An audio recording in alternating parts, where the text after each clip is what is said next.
Hello, fabulous people. It's Dana of Madam Mac Jewellery. I'm here today with a Ferris wax carving ring tube. I'm going to be using the blue wax to show you how to carve a wavy, squiggly ring using jeweler's wax and some traditional lost wax hand carving tools. So first things first is, you didn't see this one because I actually made an error in the previous video and had to refilm, but I took a file. This is a wax file. It has a flat side, coarse and fine, and then a half round side, coarse and fine. And I basically just filed the end of my tube flat. That just allows you to get a really nice parallel design. If you get started off on the correct foot, the rest all flows from there. And the next thing you'll have to do is determine how wide you would like your ring to sit on your chosen finger. Now, I always use German dividers, also known as a bow compass, or digital calipers. Either or, but you might find that the German dividers are a little bit more flexible and less fiddly. Now, what I do like doing is, if I'd like to have my ring this wide, I usually add on an extra millimeter to that measurement because that allows us to have a bit of extra wiggle room so that we don't accidentally overfile into our design. So what you didn't see is I basically lined up the dividers with the end of the tube, so this arm at the end of that tube, and I scribed a line all the way around that tube. Now, the wax can be very slippery, particularly if you haven't worked with it before. But what you'll notice is I've got a very firm hold on my dividers. I'm keeping that hand still, and I'm just rotating the tube in my left hand. And you don't have to be careful. Well, you have to be careful with this, but you don't have to worry too much about just pressing very lightly. You can actually go right in at this point because we are going to be chopping the wax ring off from the rest of the tube in the next step.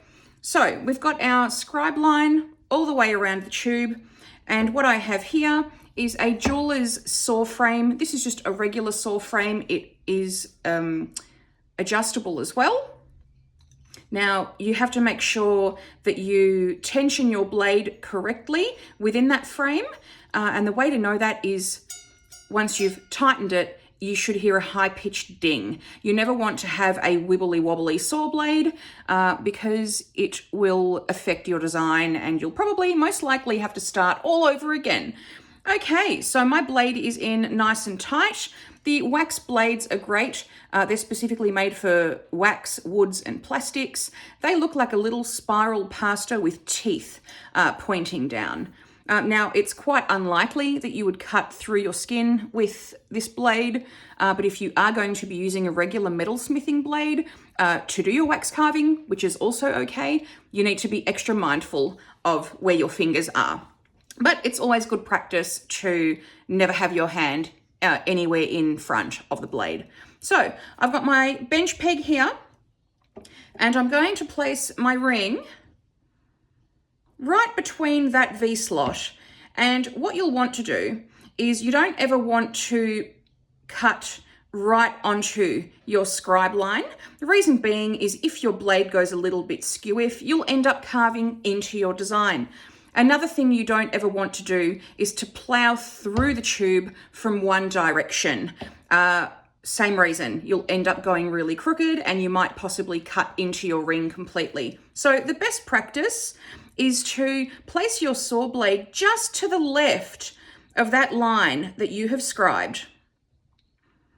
It will be a little bit slippery, but once you've got a few of the teeth into there, you'll be able to make a little notch. Now, my blade is around 2 millimeters deep into that wax now. And what I'm going to do is I'm going to just rotate the tube gently while the teeth catch around the tube. So I'm going to do one very light indentation around the tube. So you're just creating a little channel here. This is all in real time and I'm filming it with errors or without because I don't edit my videos. I live in the moment That's just my style, so you may possibly have to get used to that if you're going to stick around. So once you've done your first line all the way around, you'll find it's a lot easier to just keep carving in a little bit deeper with your saw blade. So I'm going to go right ahead. Sometimes the line, I should say, clogs up. So you might need to just dust it out a little bit. Now it might look simple, but I remember the first time I attempted this, I could barely get the saw blade into the wax because it was just so slippery. So I'm actually putting pressure towards my left here and not into the ring. And that just keeps the blade in check. So once I've done a full rotation, I will show you and hold it up to the camera. And then we'll go in a little bit deeper. Okay, so I've got one full rotation here. So I've got about a 2mm deep channel going all the way around the ring, which is best practice. It's the best way to gain control when you are carving. And all I'm doing now is I'm just going to go a little bit deeper in the same fashion until that tube releases itself from the main length of the tube. Now you'll notice that these tubes have a line to either side of them. That is part of the manufacturing process, and it comes in really handy because you can actually use it as part of your marking and measuring when you come to, mapping out your design onto your ring. So I'm just going to keep carefully sawing through that. I'm keeping my blade very, very vertical here, and you can see that it has almost made its way through the entire tube. So I might just carefully turn it the other way to figure out where it's catching. Now, I usually don't let the blade go all the way through at the end because you'll find that the ring might fly off the bench. And all I'm doing now is I've released that tube from the main tube. Good practice is to file the end of this tube so that when you use it next time, it is ready to go.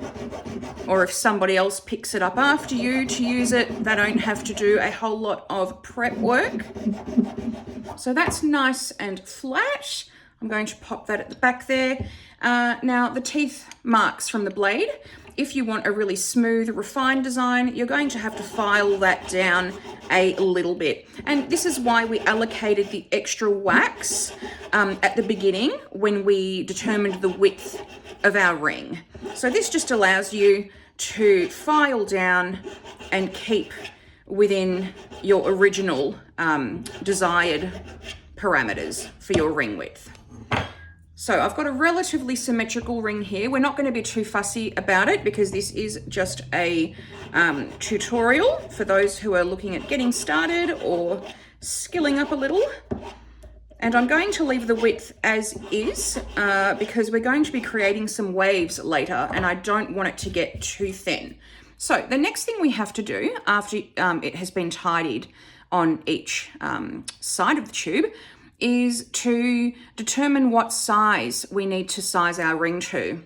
Now, most of these tubes have a certain internal diameter, which is fairly stock standard.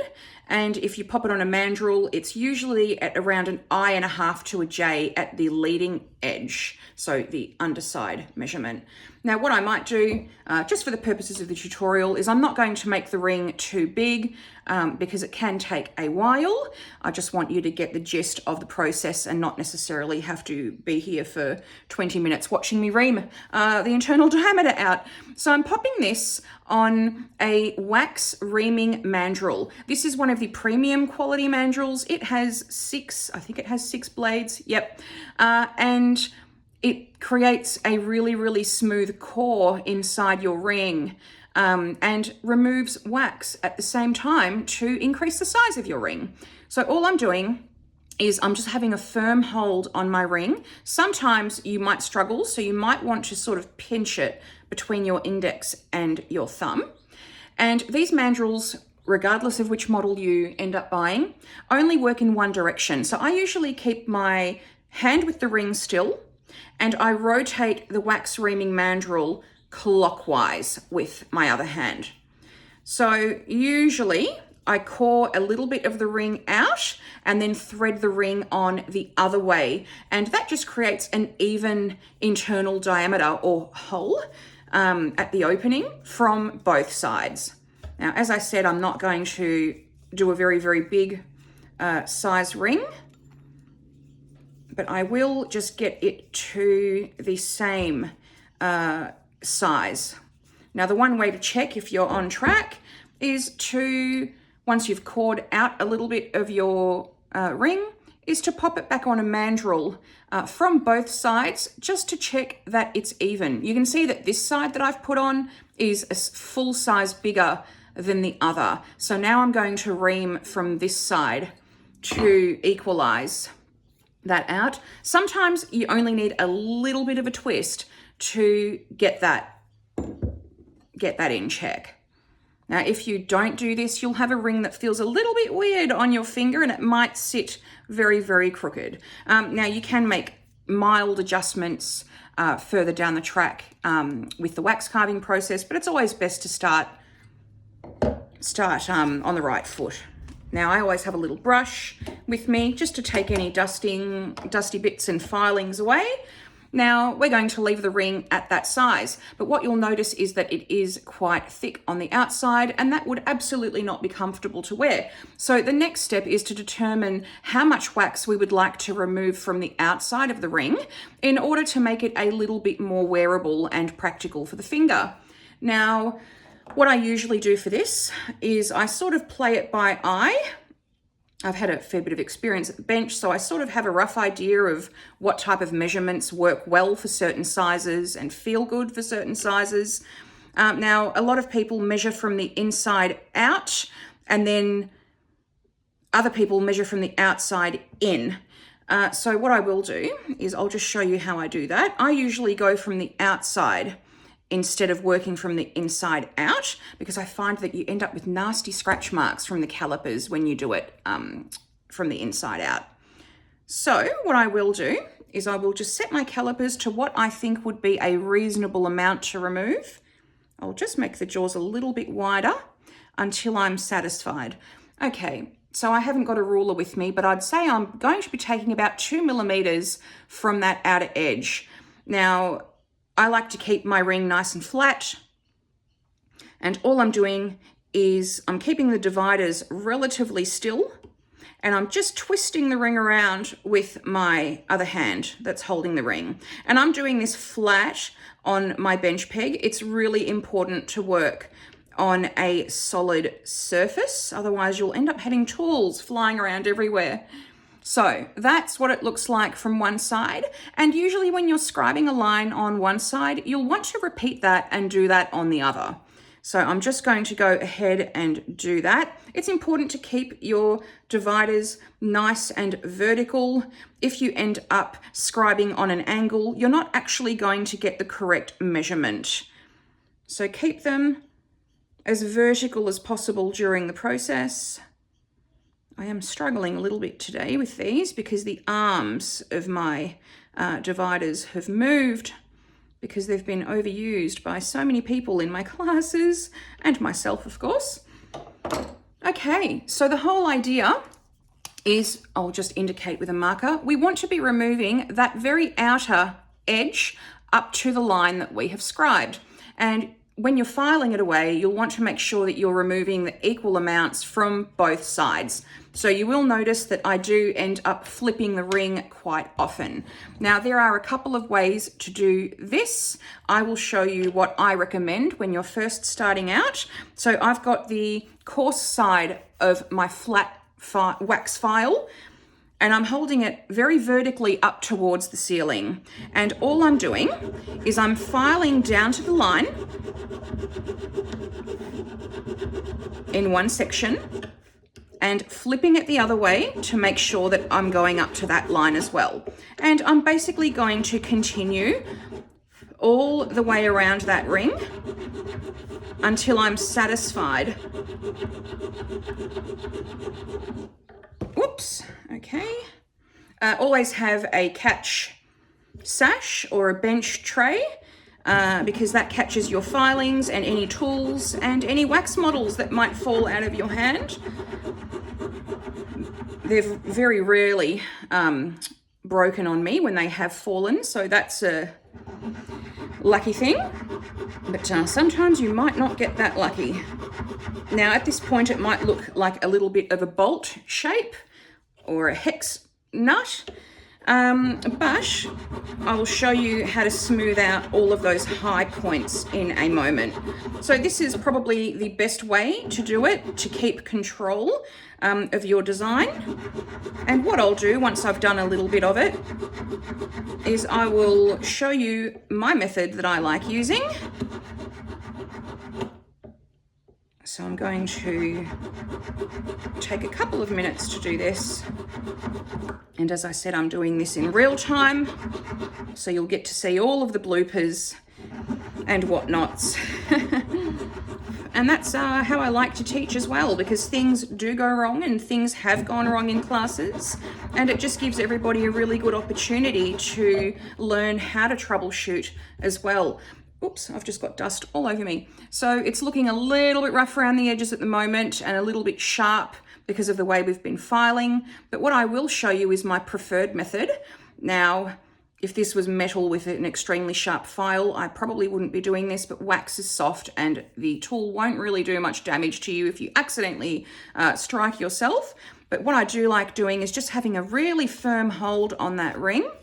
You don't want to be too firm with it because it might snap, especially if it's thinner. And I'm keeping the file quite still, but just rotating my hand. And this is just doing the exact same thing, removing from the top. You might find one method or the other more efficient. It really just depends on what you're feeling. Now, I am quite speedy, but do take your time when you are working with wax. The beauty of it is that it's nice and cheap. So if something does go wrong with the wax, usually you can either repair it or modify it or start again, and hopefully you're not too far in if something does go wrong. And now what I'm doing is I'm just continuing that same file stroke all the way around that ring to get rid of all of those sharp facets that I introduced into the ring before. Now I'm using the coarse side of the file still, and I'm just making sure that the file is flat on the top of the design and not going off on a tangent. Now, as I said, it doesn't have to be perfect at this stage because this is just a tutorial, but you will master the basics after watching this a few times. And I highly recommend flipping the ring just to make sure that you even out any areas that feel a little bit bumpy on the other side. So this ring will be a little bit chunky, but you can file it down to whatever thickness you're happy with, provided that it's not too thin and flimsy. Now, I'm not going to get it perfect, but we will keep progressing around and around. If you really wanted to be perfect and get spot on measurements, you would basically get some digital calipers and pinch your design at certain points. I usually go with north, east, southwest, and in between. And then from those 8 points, you'll be able to see on the caliper where you need to remove a little bit more wax. So I'm just going to get it to the point that I am happy with.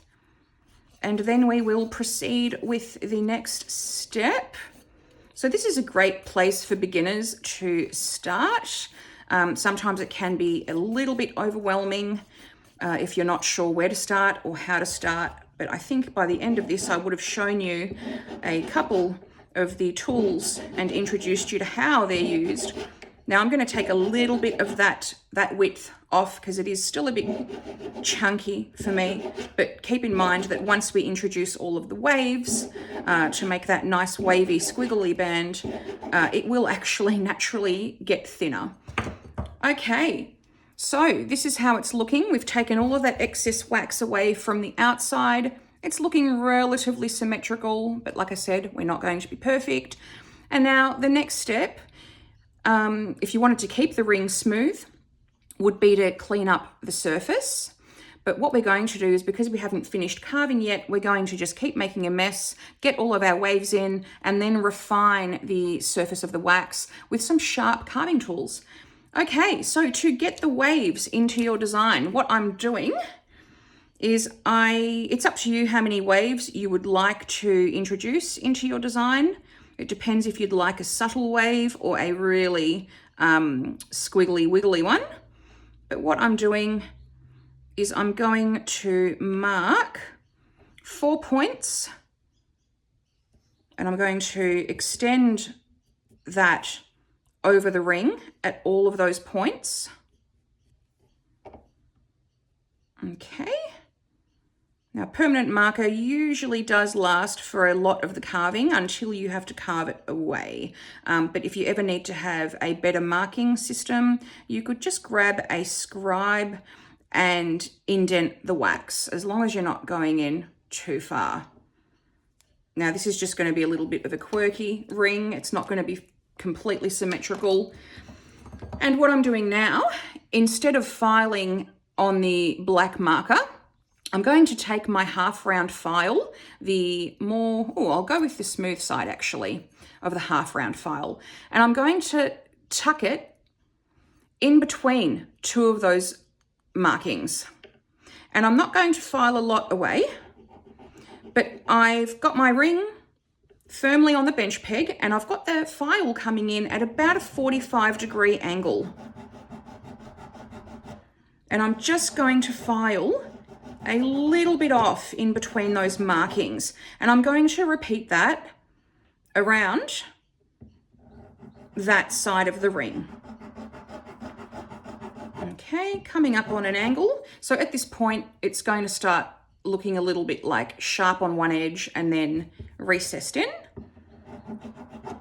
So I'm just filing in between the black marks.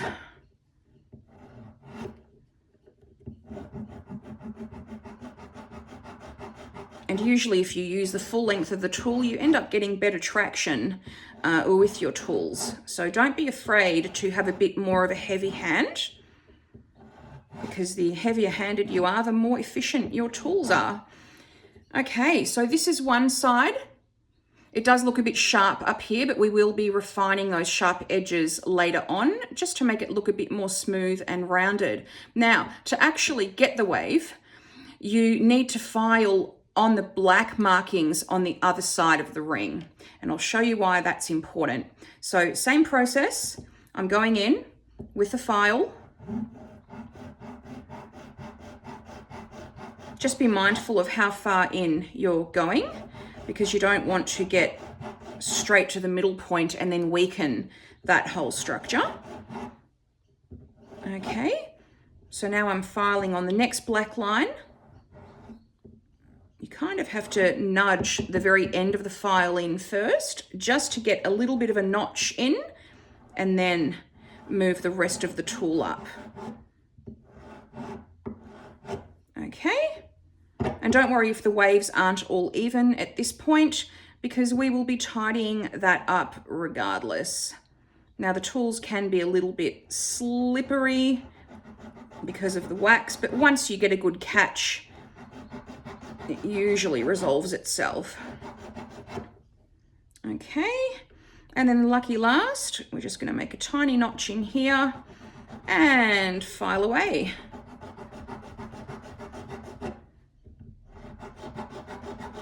Now I'll hold it up to the camera for you in a moment, but I'm just going to go back around to even out those concaved areas, and I've just flipped the ring as well. You mightn't have seen that. And I'm filing in between the black marks on the other side. It's very easy to slip up with these wavy designs. It's not the easiest concept, but you can see that it's actually looking like a wavy ring now, which is really cute. And what you can do is you can actually start working those really sharp corners off. So this surface was originally the flush edge of the ring. Now all I'm doing is I'm just taking the flat part of the file yet again, And I am just running over that section while I'm slightly rotating the ring in my hand. And you'll see that that has just created a really nice wave and has taken that sharpness off the edge of that ring. Okay, so I'm just going to proceed all the way around. So I'm going to work those parts first and then flip the ring to the other side to proceed.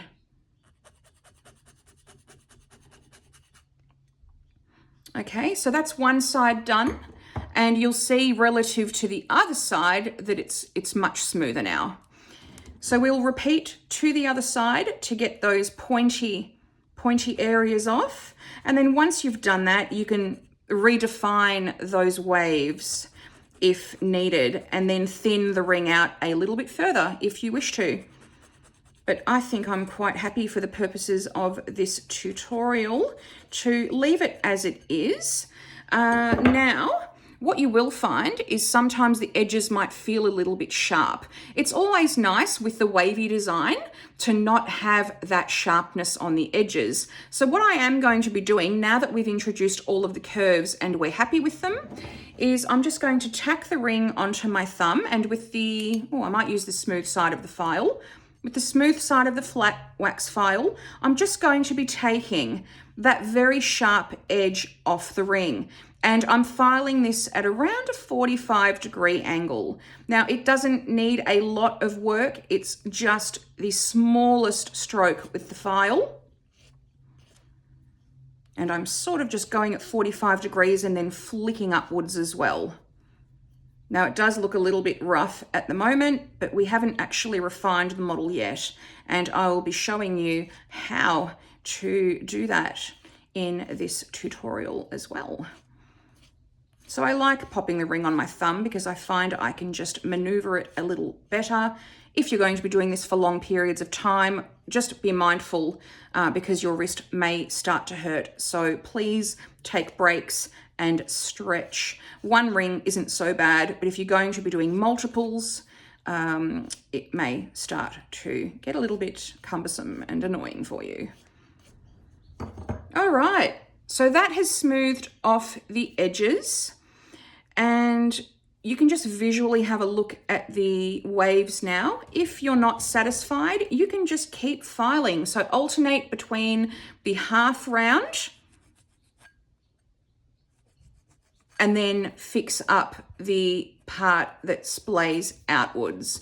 And you can do that until your heart is content. Now, if you have some deep file marks from the file, you may want to grab a wax carver.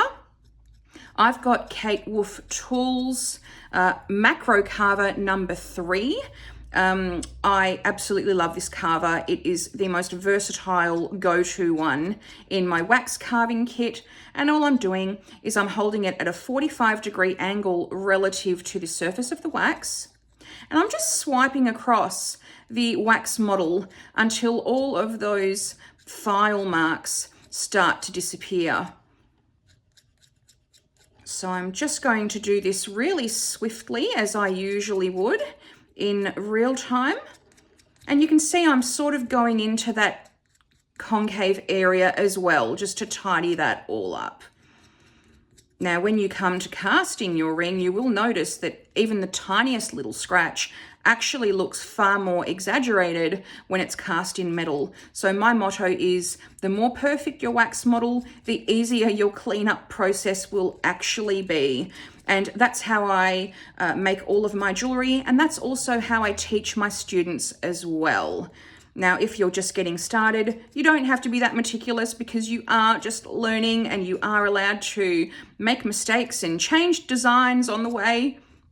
It's all part of the fun, so just have fun with it. Now, it's not going to be absolutely perfect, but you can see that the surface of the wax looks a lot smoother now, and there aren't any deep lines in the wax. Another nifty tip is to alternate between your carver and some 600 silicon carbide emery paper. So I usually just run that across the top of the ring first. Now the 600 is quite coarse, so it can flatten your design out too if you aren't careful. So be sure to actually follow the contour of your ring while you are filing away.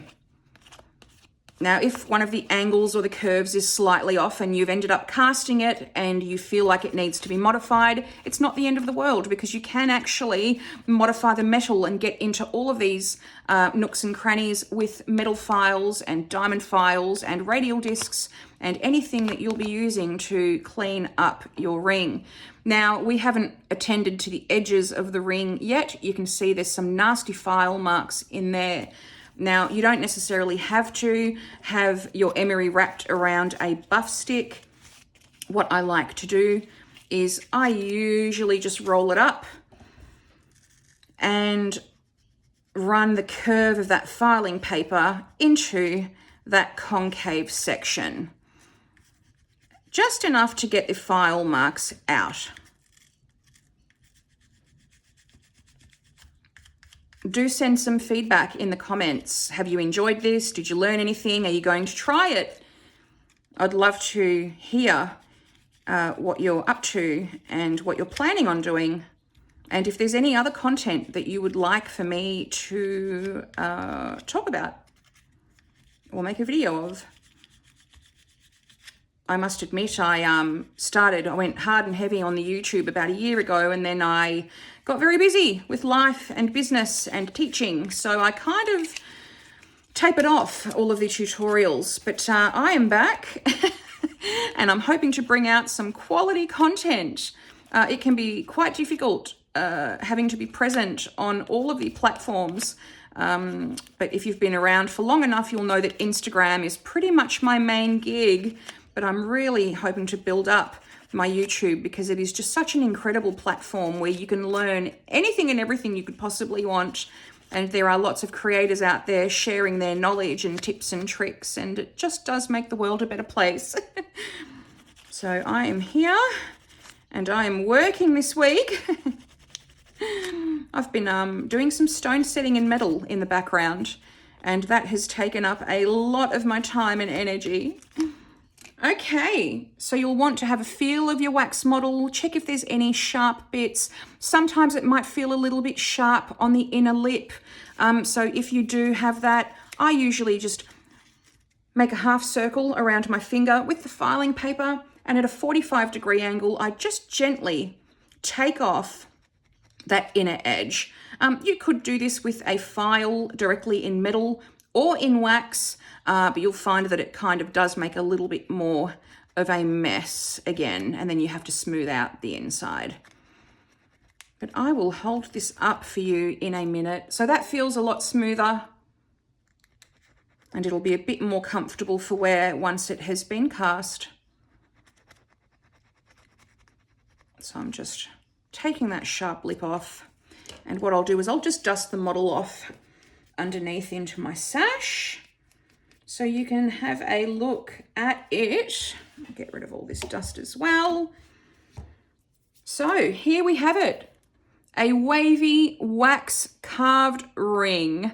You can keep the surface nice and smooth, or you can go ahead and texture it. If you would like a texturing video, let me know. I have plenty of class models that I can alter and modify for you. So if there is something you'd like to see, do let me know.